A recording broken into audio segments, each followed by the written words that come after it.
À-bas-le-ciel. I was a university professor in China.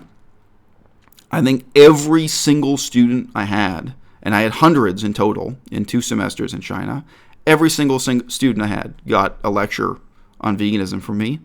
Most of them got multiple lectures on veganism from me. They heard a lot about veganism from me in both English and in Chinese. Okay? I'm not out here trying to pull rank. Like, oh, I've got numbers. Look at how many people I reached out to face to face. When I was in that position, I had unique opportunities to talk to people about veganism. And in this position right now, with much less than 4 hours of effort, I can reach out to and do something meaningful over the internet and have a meaningful discussion with a few hundred people or a few thousand people in a way that I could not possibly do standing on the street for 4 hours with or without a mask, with or without TV playing a video of slaughterhouse footage. And if you just tell someone a little bit about yourself, like, oh, well, do you know I'm a medical doctor? Do you know I happen to be an architect? Do you know I happen to be this, that? Do you know I happen to be a musician? Well, a musician has options for forms of vegan activism that other types of people don't have. But my point here is, this is also true about you and you and you and you, all the unique individuals watching this video. Some of you are medical doctors, some of you are architects. It's not a simple hierarchy of better and worse. Different people can contribute in different ways. And by the way, sometimes people like medical doctors have the least they can contribute because they don't have time. And someone who's unemployed may have the most they contribute. This is not something where we're going to have a shallow, one-size-fits-all set of recommendations for all vegans. But if you're saying to me, which is what he's saying, I should get out in the street and stand silently wearing a mask, that is making a very particular judgment about me, what I have to offer and what I do not.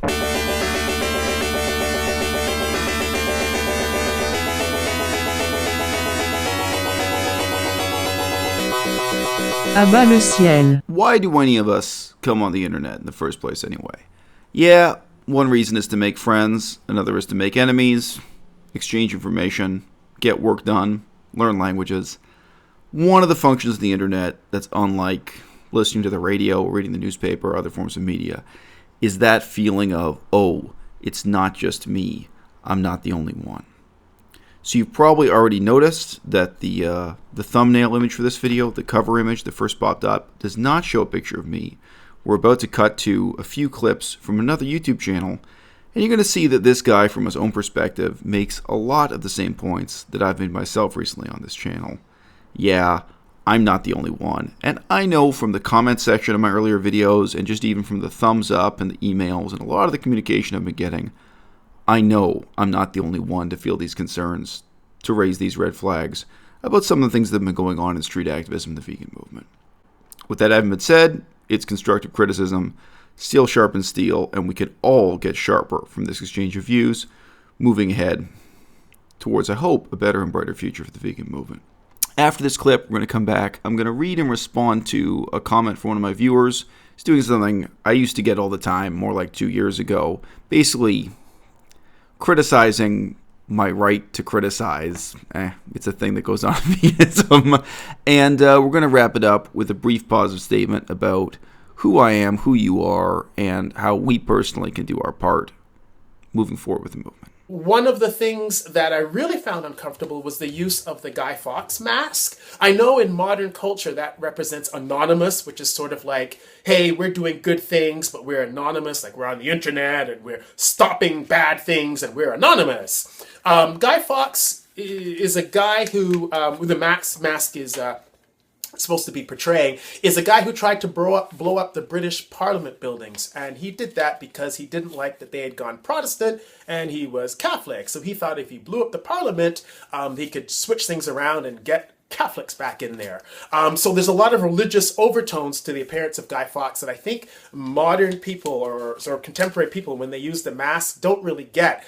He's supposed to be a symbol of anarchy, but I don't think he wanted anarchy. He just wanted his particular version of how to run things.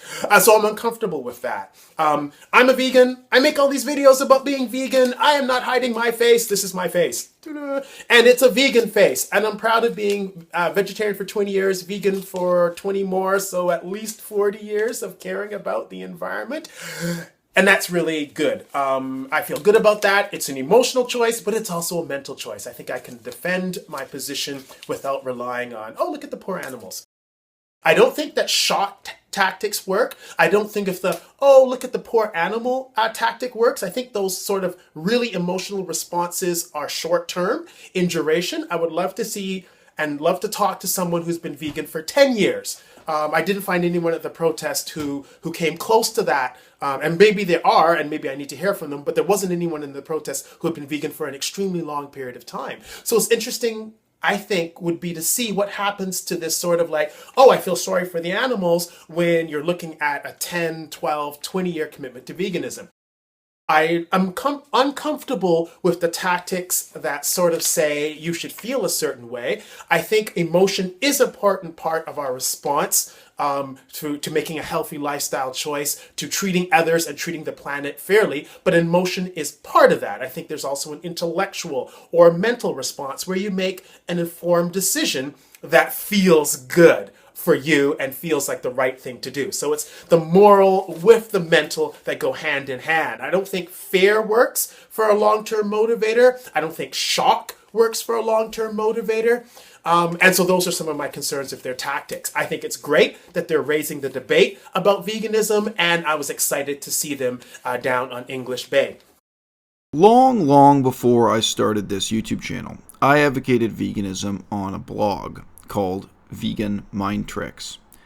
And the name Vegan Mind Tricks, I think, pretty directly suggests that it's a blog that's going to prepare you for the conflicts that you have with meat eaters, the sort of strange debates and negotiations that often go on even within your own family. I can remember talking to people about the face-to-face interactions they had with coworkers, husbands, boyfriends, brothers, and sisters, and yeah, once in a while, about complete strangers in the street.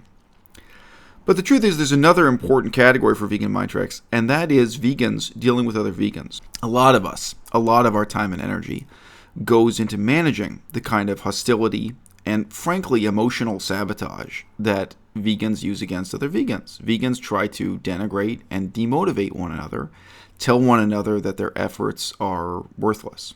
As may seem to some of you surprising to hear me addressing this, but if it surprises you, you just haven't been following my channel for long enough, because in 4 years, I've addressed this kind of thing from many different angles. I've been on YouTube for 4 years, over 1,000 videos. I've reached more than 2.8 million viewers. We've covered a lot of ground here on à-bas-le-ciel. Jumping ahead to kind of, I don't know, what I think is the main point or main conclusion of this conversation.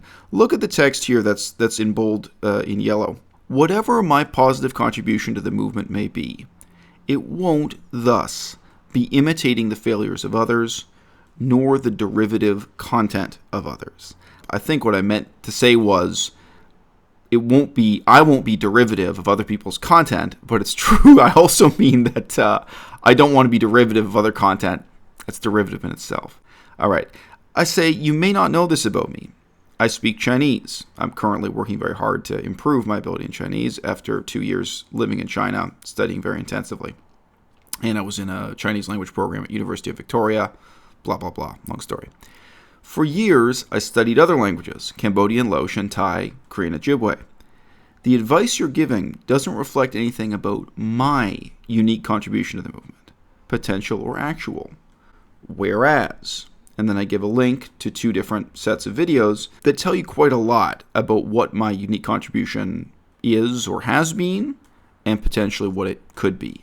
One of the links is to the manifesto video on this channel, which is titled On Community, and that's been translated into a whole bunch of languages. And the other is to a vegan storybook project, which I originally wrote in Chinese and has been translated into several languages. One of those really describes the type of approach to vegan activism I want to take, does so in different languages, and the other demonstrates it, the type of approach to vegan activism. So there's something particular about me. I've got my advantages and disadvantages in what I can offer the movement. But my point here is, this is also true about you and you and you and you, all the unique individuals watching this video. Some of you are medical doctors, some of you are architects. I was talking to someone earlier today who was a restaurant manager, and I think not a vegan restaurant. There are people working in the food and beverage industry. There are people working as, bureaucrats, scholars, whatever it may be, musicians. Whether you're a creative person or a destructive person, this is not something where we're going to have a shallow, one-size-fits-all set of recommendations for all vegans. And if we did, it really wouldn't be worth much, right? When we do make universal one-size-fits-all recommendations, we normally come down to advice similar to what Gary Francione provides. Gary Francione is a longtime vegan activist. He makes recommendations like, talk to people. Well, okay. That's advice that the architect and the medical doctor and the restaurant manager can all use, right? Talk to your friends and family. He recommends that you strike up conversations with strangers at the grocery store. Okay. Well, that's advice everyone can use. So when it's that broad and that general, fine. But we get more specific. Like if you're recommending that you stand wearing a mask for 4 hours in silence, holding up a screen with a particular video playing, that's really specific. And if you just tell someone a little bit about yourself, like, oh, well, do you know I'm a medical doctor? Do you know I happen to be an architect? Do you know I happen to be this, that? Do you know I happen to be a musician? Well, a musician has options for forms of vegan activism that other types of people don't have, right? And someone who speaks Chinese, someone who can go back and forth between Canada and Taiwan, speak Chinese, maybe has some options and opportunities other peoples don't have, right? Someone who could maybe reach out to and do activism involving First Nations people, Korean Ojibwe people, or in some other case, maybe Mohawk or something. Maybe there are some opportunities. Maybe there's something they can contribute that's different from standing in silence wearing a mask. And this is not just worth asking about me. It's worth asking about you and you and you. But look, guys, here comes the mind trick. So I get this message. In the old days, I used to get this all the time. Not so much anymore. Quote, I'm sorry, I've watched a lot of your videos, and even though I agree with a lot of your points, it seems like you spend the majority of your time attacking vegans, usually very ethical and well-intentioned vegans, who are usually more popular than you. Oh, fie. For shame. No, I criticize everyone. I've criticized channels that have 15 views. I've criticized people who are much less popular than me. If the people I'm criticizing happen to be more popular than me, trust me, that's just happenstance. Anyway, there have been some channels who I've criticized, and I've watched them grow, where I knew their channel when they only had a few dozen viewers, and I've watched them blossom to have a larger and larger audience. But trust me, and also, it is not at all the case that I've only criticized ethical and well-intentioned vegans. I've criticized neo-Nazis, so, literal neo-Nazis within the vegan movement. I don't know other channels that take on challenges like that, really hard criticism of what you could call hard targets. But sure, also salaried academics, religious figures, a huge range of people. And I think that criticism is really productive, as you already know. All right, but we continue. We continue with this person who is criticizing my right to criticize. Got it. Quote, I can't help but wonder if you might be a little jealous. I understand you say that every movement needs a critic. I don't say it needs a critic. I think that every activist should be an intellectual. Every intellectual should be a dissident intellectual. I want every single one of you to ask yourself these hard questions. I want every single one of you to engage in productive criticism of what's going on in the movement. I don't want anyone to be a blind follower. I'd like each of you to take on the same kind of dynamic role I'm playing. It's not that we need a critic. We need critique across the board from all angles and all directions of this movement. All right.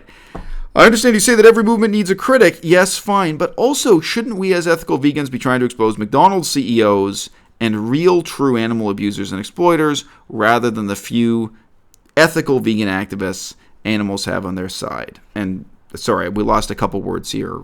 I think he just said something just saying. I think there's just one more word or something that disappeared from his comment. Sorry about that.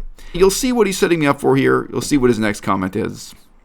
He makes it sound like it's not too denigrating my position, but you'll see he gets shirty pretty quick. Is the word shirty still in the dictionary? I'll check. No, I'm not jealous. I'm sincerely passionate about the future of the movement. Check out my book reviews playlist. I have a lot of substantive content on this channel about what's going on in the movement. And, frankly, I think you'd have to be an idiot to think it's motivated by jealousy. For example, that I'm reading a book and doing a book review out of jealousy. As per the other half of your argument, there's already plenty of uncritical cheerleading for mainstream veganism on the internet. Go ahead, look. See how little difference it makes. And already plenty of mindless demonization of corporate villains, such as you request I do. Again, take a look, see how little difference it makes. Whatever my positive contribution to the movement may be, it won't thus be imitating the failures of others, nor derivative of the content of others, nor their derivative content. You may not know this about me. I speak Chinese. For years, I studied other languages, Cambodian, Laotian, Thai, Korean, Ojibwe. The advice you're giving doesn't reflect anything about my unique contribution to the movement, potential or actual. Whereas, you can take a look at these videos, lets you know what kind of potential I've got. Well, how do you really feel? Quote, I'm not sure lowering yourself to character attacks is really helping to prove your point. Oh, I'm sorry. What you wrote to me, was it anything other than a character attack? And what I wrote to you in reply, it actually didn't attack your character. It just pointed out if you look at something like a book review, only an idiot would look at these book reviews and think I read this book and did this book review with no other intention than jealousy for the author of the book. That's a pretty perverse interpretation of a book review video. So I challenged you on that. But your first comment to me entirely consisted of attack against my character.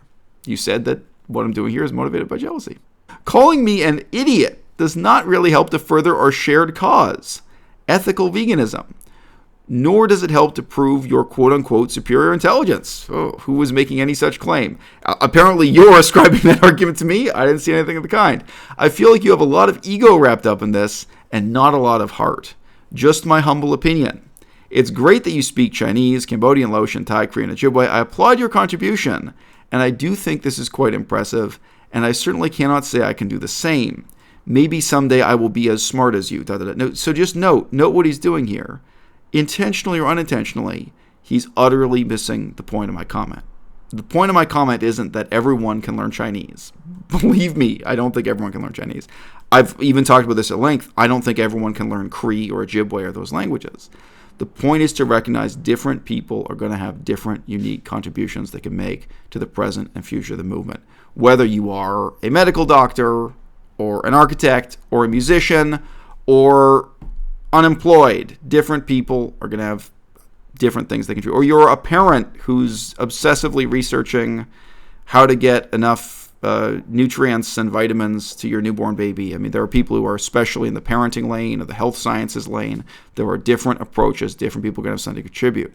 But if you're saying to me, which is what he's saying, I should get out in the street and stand silently wearing a mask, that is making a very particular judgment about me, what I have to offer and what I do not. Okay? But I didn't make any such claim that I was smarter than you, nor would anyone else. If someone wrote back to you and said, hey, look, man, if you wrote back saying, hey, I'm a musician, what I do, what I can contribute to the vegan movement is through playing music, singing, this kind of creative work. It's not a simple hierarchy of better and worse. Different people can contribute in different ways. And by the way, sometimes people like medical doctors have the least they can contribute because they don't have time. And someone who's unemployed may have the most they contribute. All right, we continue. Maybe someday I will be as smart as you, ... That being said, I still cannot and do not agree with you attacking ethical vegans. Attacking! Why don't you compare my criticism of Kal-El, who's known as Kal-El Kitten, Kal-El Cullen, my criticism of Kal-El, compare it to vegan gains. The word attack doesn't belong in the sentence. It doesn't. There's just no sense. I mean, why didn't you actually click on the links? Why didn't you look at my book reviews? Would you describe a negative book review as an attack? I read the book I'm criticizing, and then I offered a critique of it. It's not an attack. On a deep level, you have to accept that there's a role for dissident intellectuals in this movement, which is going to involve a lot of critique, right? And you don't. On a deep level, that's exactly what you're uncomfortable with. That's exactly what you reject. It's exactly what makes you feel intellectually inferior. That's a sense of inferiority you got to deal with. And putting the word, my humble opinion, putting this phrase in, it doesn't get you off the hook here. I do not agree with you attacking ethical vegans, especially when you aren't putting yourself out in the streets like these vegans do. Putting yourself out on the streets, There's only one criterion of being an authentic vegan activist. If you open a restaurant, that counts for nothing, right? If you bake bread, if you make pancakes, if you hand out vegan muffins, none of that counts. You create a factory producing tofu or simulated vegan meat, nothing. The one criterion, the criterion of authenticity and realness, is standing on the street in a silent vigil and nothing else. Not playing music, not writing a storybook, not scholarship, not book reviews, nothing. There's no other form of outreach. Got it. This is how people are going to bully you. And in terms of vegan mind tricks, this is what you need to be prepared to deal with. Let's be real. You talk into a microphone on the internet. I'm not sure the animals would agree that your quote-unquote activism is really helping them out any, especially when you spend most of your time criticizing ethical vegans, the few humans the animals have on their side. That being said, I still enjoy watching your content because it makes me think. Maybe we can agree to disagree and act like mature adults and not call each other names. My final comment on this. I'm sorry, but you're using double standards to an absurd extent.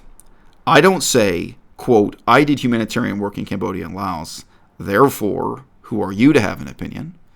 I don't say, I did ecological activism in Toronto, therefore, who are you to have an opinion? And yet you say to me, without hesitation, you aren't on the street right now, therefore, you don't get to have an opinion. In this case, it's doubly absurd, because I did volunteer to participate in street activism. The videos discuss the moral problem of why I was refused the opportunity when the organization claims it is open to all, etc. So again, there's this one criterion of authenticity. Either you're on the street screaming, it's not meat, it's murder. Either you're on the street holding a candle in a silent vigil. Either you're on the street in a mask in silence, or you have to shut up and not have an opinion. You lose your right to talk or to participate in this movement in a million other ways, such as being the author of a children's storybook about veganism, writing that, translating it into other languages, publishing it. There are a lot of other forms of activism here, guys. You really want to count me out? You really want to discredit me as a voice in the movement for this reason? Anyway, it's ridiculous. And, it might be less ridiculous if I said to you, oh, well, why didn't you do humanitarian work in Laos, in Southeast Asia? Why didn't you go to a third? Well, what's your opinion worth? I'm not doing that to you. I'm not pulling, but you are doing that to me, and it's low. You may not perceive now what a low blow that is, but this is the way a lot of vegans try to denigrate and humiliate one another.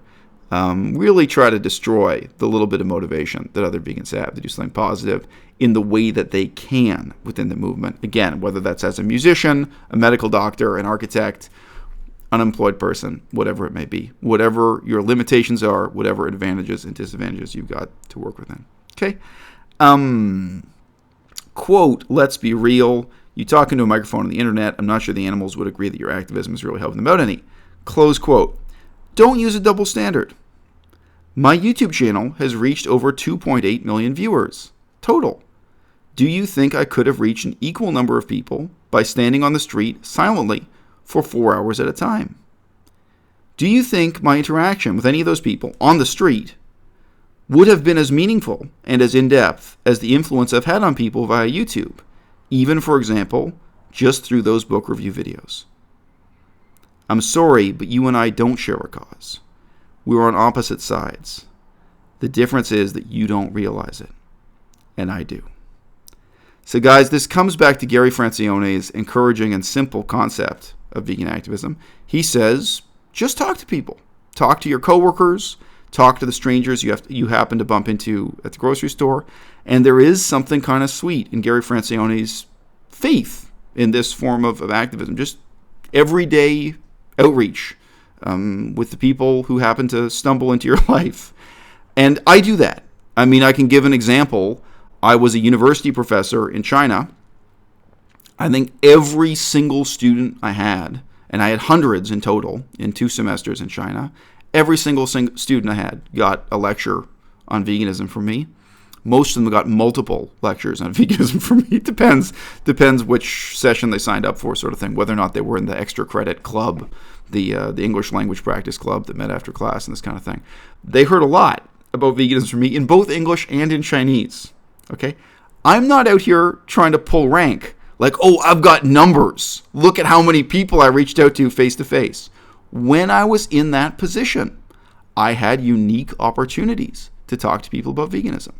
And in this position right now, with much less than 4 hours of effort, I can reach out to and do something meaningful over the internet and have a meaningful discussion with a few hundred people or a few thousand people in a way that I could not possibly do standing on the street for 4 hours with or without a mask, with or without TV playing a video of slaughterhouse footage.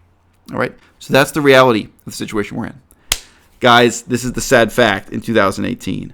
A lot of our time and energy as vegans goes into these kinds of vegan mind tricks, not against meat eaters, but in trying to preserve our own sense of dignity against our fellow vegans. You're going to hear more about that, I think, in my very next video.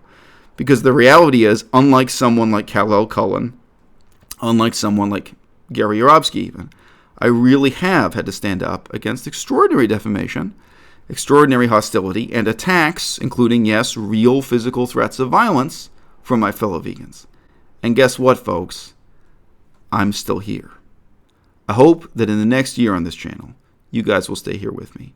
I hope that you also will keep asking yourself difficult questions. You'll keep asking demanding questions about the movement.